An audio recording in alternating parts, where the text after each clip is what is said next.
Barakatah Yahawah, Barakatah YAHAWASHI. All praise to Yahawah, Bashem YAHAWASHI. Now, when you look at YAHAWASHI, who they ignorantly call Jesus, he was one of the leaders of this cult that was started during the first century. Because when you go to Acts 28, chapter 28, verse 22, it says, "But we desire to hear of you what you think, for as concerning this sect, we know that everywhere it is spoken against."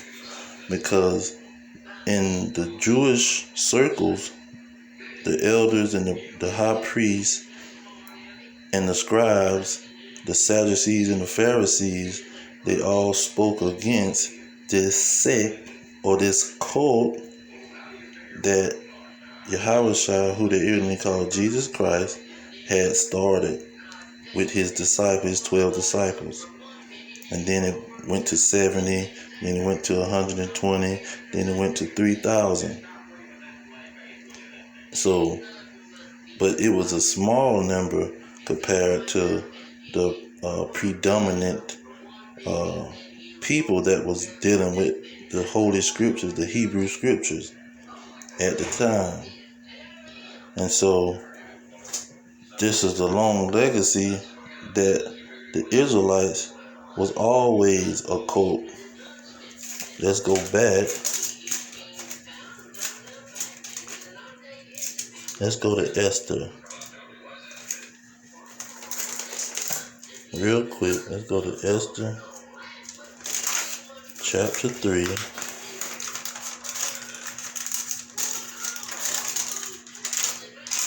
Esther chapter 3, verse 8. It says, "And Haman was the Edomite, so-called Roman, said unto King Ahasuerus, There is a certain people scattered abroad and dispersed amongst the people in all the province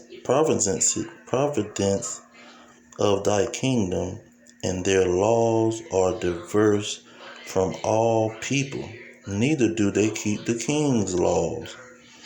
Therefore it is not for the king profit to suffer them."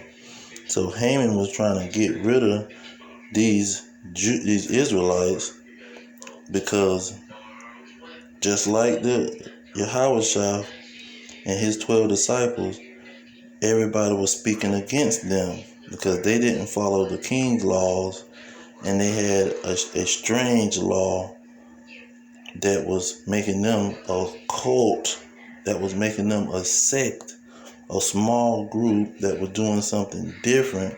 They was living and worshiping different than all people. So the Bible is all about a cult. And let's get that from YAHAWASHI's own mouth. See, the truth of the Bible is all about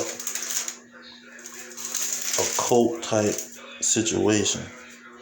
When you go to Matthew chapter 13, verse 11, it say, "He answered and said unto them, Because it is given to you to know the mysteries or the secrets of the kingdom of heaven, but to them it is not given."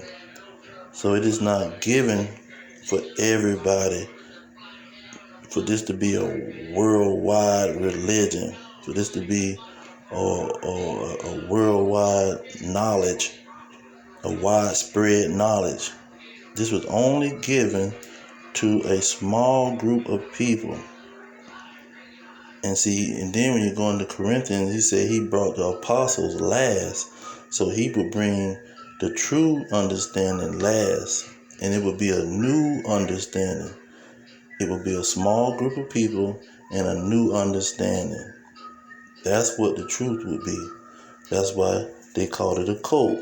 Now when you go to 7, Matthew chapter 7, let's get that real quick, because this is going to show you the survivors, to show you that only a small group or a cult will survive.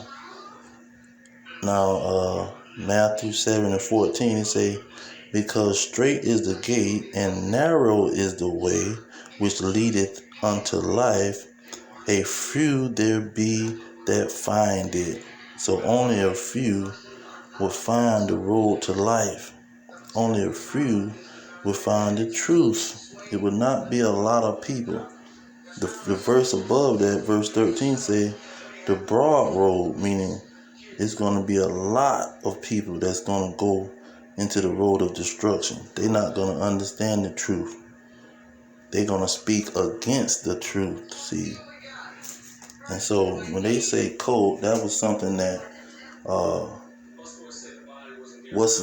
your boy Howard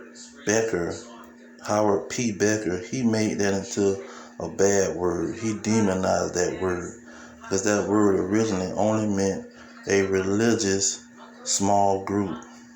It was not something that was a bad thing, because that's how the Israelites started off as 12 tribes, a small group of people. And then YAHAWASHI, who they call Jesus, he was starting a group. And he said that his group would be a small number.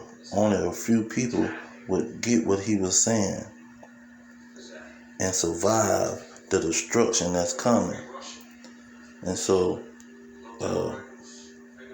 this is just part 2 of the cult demonizing, demonizing the word by this Howard P. Becker.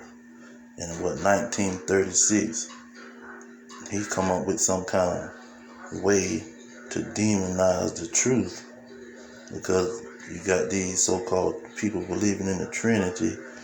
They widespread, they all over the place. So when anybody pops up not preaching the Trinity, they call him a cult and say, "Oh, they're not preaching the Trinity. He's a cult. They saying a heresy." He pretty much equaled the cult of being a heresy, and that's not what cult means. Cult meant a small group of religious people. It had nothing to do with a heresy. So I'm going to leave it there. All praises to Yahawah, Ba'ashem Yahawashah, Ba'ashem Kakadash. Double honors to the elders pushing the truth. Peace of the elect worldwide. Our kingdom is at hand. Shalom.